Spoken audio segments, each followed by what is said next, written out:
వనపర్తి జిల్లా ఖిల్లా గణపురం మండలంలో మన ఊరు మనబడి కార్యక్రమంలో భాగంగా 25 లక్షల రూపాయలతో అభివృద్ధి చేసిన ప్రాథమిక పాఠశాలను మంత్రి నిరంజన్ రెడ్డి ప్రారంభించారు.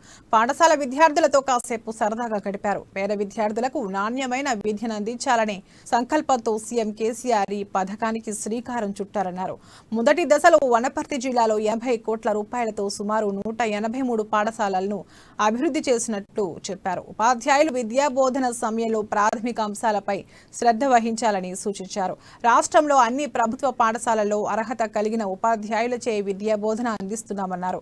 విద్యార్థులు తమ పిల్లలను ప్రభుత్వ పాఠశాలలో చదివించి ఉన్నత స్థాయికి చేరేలా చర్యలు తీసుకోవాలని సూచించారు.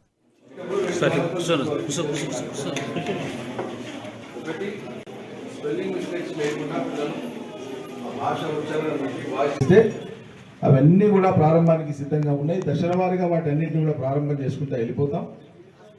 ఈరోజు ఈ పాఠశాల ఈ సుందరంగా మన ఊరు మనబడి కార్యక్రమంలో ముస్తాబైనటువంటి సందర్భంగా ఆ చిన్నారుల ముఖంలో చూస్తే చాలా ఆనందం అనిపిస్తుంది, తృప్తి అనిపిస్తుంది, నాకు చాలా సంతోషం అనిపిస్తుంది. మా పాఠశాల ఇంత బాగుంది కదా అని వాళ్ళు ఆనందపడుతున్నారు. ఈ గ్రామంలో ఉండేటువంటి